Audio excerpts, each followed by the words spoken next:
উসমানীয় সাম্রাজ্যের সূচনা ও উত্থান। ইতিহাস যেখানে কথা বলে। সপ্তম শতাব্দীর শেষ দিকে ইসলামী বিশ্বে এক নতুন অধ্যায়ের সূচনা হয়। তুরস্কের উত্তর পশ্চিমাঞ্চলের এক ছোট্ট রাজ্য সগুত। সেখানেই জন্ম নেন এমন এক মানুষ যিনি নিজের নামেই গড়ে তুলেছিলেন ইতিহাসের এক মহাসাম্রাজ্য। তার নাম উসমান গাজী। এক ছোট রাজ্যের বড় স্বপ্ন। উসমান গাজী ছিলেন একজন তুর্কি যোদ্ধা, যিনি তার পিতা এরতুগ্রুল গাজীর আদর্শে বড় হন।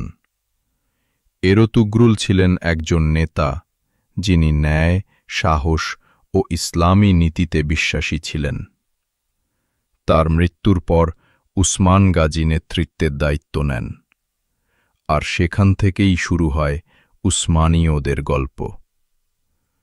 তখনকার সময়ে তুরস্কের চারপাশে ছিল বাইজান্তাইন, রোমান খ্রিস্টান রাজ্য। উসমান গাজী ছিলেন এক সাহসী যোদ্ধা। তার লক্ষ্য ছিল ইসলাম ও ন্যায়ের পতাকা উঁচু করা।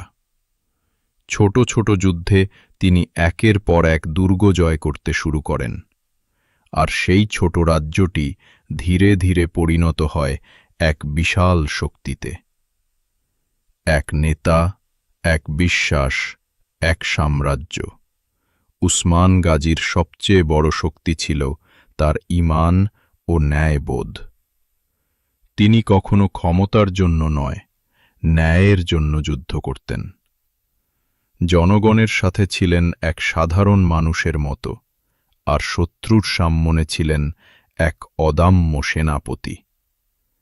তার নেতৃত্বে উসমানীয়রা একের পর এক শহর জয় করতে থাকে। বুরসা, ইজনিক এবং অন্যান্য বাইজান্টাইন দুর্গ।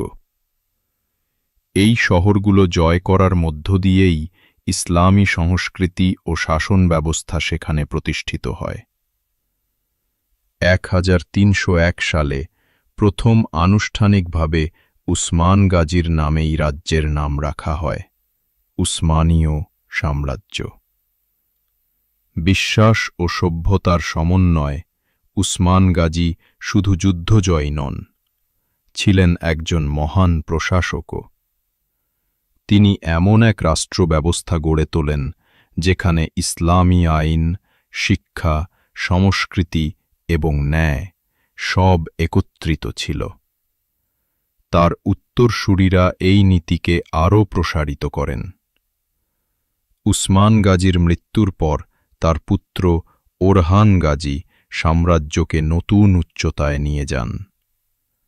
তিনি প্রথম উসমানীয় মুদ্রা চালু করেন, সেনাবাহিনীকে সংগঠিত করেন এবং শিক্ষা প্রতিষ্ঠান স্থাপন করেন।